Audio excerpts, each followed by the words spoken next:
خب قبرستان معلا خیلی نام قبرستان داره.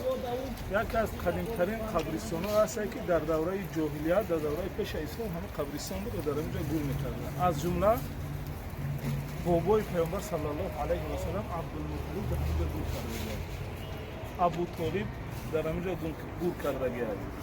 خب این جایی که نمون میبینیم خدا میگم قبرستان جایی که موضعی که ام المؤمنین خدیجه الکبری خدیجه ابنت خویلد در همینجا گور قرار گرفت. خب پیامبر صلی الله علیه و سلم همیشه که خدیجه ابن خویلد در یادش میومد یا که یادش میکرد همیشه به نیکی یادش میکرد خدیجه بنت خویلد. خب در همین قبرستان فرزند پیامبر صلی الله علیه و سلم عبدالله ابن محمد قاسم ابن محمد صلی الله علیه و سلم در همینجا گور کرده بودند. دیگه از جمله یک از صحابگان عبدالله ابن زبیر میگن امیر این مکه بود مولی مکه بود عبدالله ابن زبیر هم در همینجا گور کرده بود. بعد اینا حاضرینا بگیم اصلی نودم آدمون میارن گور میکنن. یکی از قاضیای مشهوری عربستان سعودی عبدالله ابن باز هم در همینجا گور کرده بود. حج سمیه هم اینجا؟ بله سمیه هم در همینجا گور کرده بود. Хадж-оператор «Булгартур» предлагает каждому мусульманину совершить вместе хадж и умру. Подробности на нашем сайте www.bulgartour.ru. «Булгартур». Приблизимся к Аллаху вместе. مکانی که در اینجا خونه پیامبر صلی الله علیه و سلام بود. آنجا برو مدینه. و ان شاء الله به طرف قبرستان معلا با جایی که خدیجه بنت خویلد همین نمره را مرحمت زنگ زنید نویسید واتساپ را نویسید که دویم در علاقه با واسطه واتساپ است. برادران عزیز حاضر بر شما چای زمزم را باز تکرارا نشون میدیم که بسیار برادرها از همینجا آب زمزم تازه میگیرن.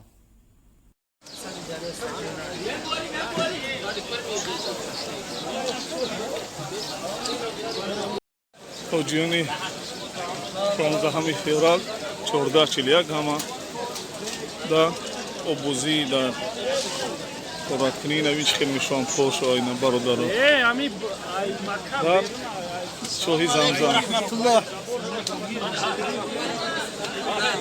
نه جا عدل نه جای زنو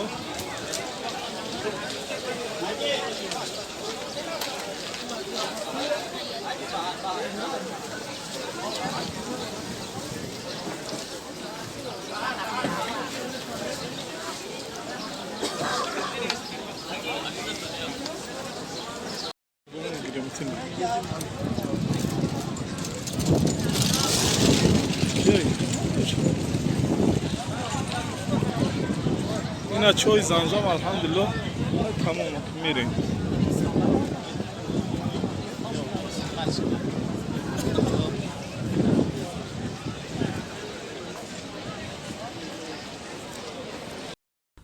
салом алайкум дӯстони азиз, чӣ хеле ки шумо дида истодаин беҳтарин наворҳоро мо пешкаш шумо кардастем. Такрор ва ба такрорам.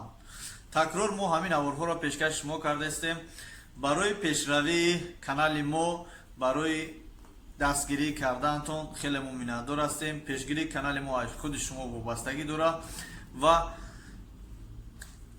фирмаи Булгартур барои мо пешниҳод кард ки баъд аз фарзӣ иншоаллоҳ баъд аз ҳаҷи фарзӣ боз мо ба дигар давлатҳое ки давлатҳои исломӣ аст мо иншоаллоҳ кӯшиш мекунем ҳаракат мекунем ки равем ва наворбардорӣ кунем барои шумо.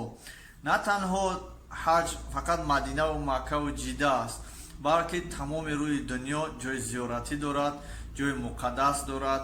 иншоаллоҳ ки компания Булгартур ба мо ваъда кардагӣ аст ки мо ҳамроҳи худ мақсад мара мегирад Самбоя, канали Самбоя ва Парвиз якҷоя иншоаллоҳ ба дигар давлатҳо мерем, наворбардорӣ мекунем ҷойҳои муқаддасе ки шумо дар ҳаёт ҳатто дар наврҳо дидагӣ нестен, иншоалло ки мо наврбардорӣ мекунем ва пешкаши шумо мекунем.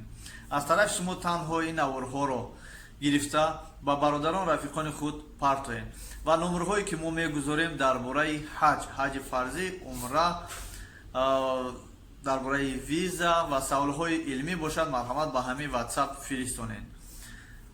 дастгирии шумо, занг задан, навистани ҳар як навистани шумо барои мо фоидаи калоне дорад.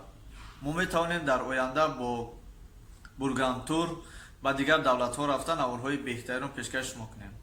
шумо фаромӯш накунед, албатта подписатся кунед, лайка монед, навро поделитса кунед ва ба рафиқон, бародарон, дӯстони худ гӯед ки аз шаҳри Екатеринбург имина ва аз тамоми гӯшаву канори Россия ба ҳаҷи умра марҳамат, ба кадом паспорте ки набоша, шумо паспорти тоҷикӣ доред ё русӣ доред, фарқаш нет.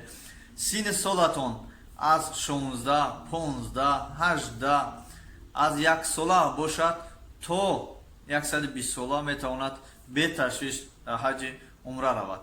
худо ҳофиз. Кадомида саволҳо доред, кадоми маълумоти пурра мехоҳанд дар борашон, ҳамин номерҳое ки шумо дидестен дар байни ҳамин дасти ман, ҳамин номерҳода марҳамат занг занед, нависед. ватсапда нависед ки доим дар алоқа бо воситаи ватсап аст. худо ҳофиз.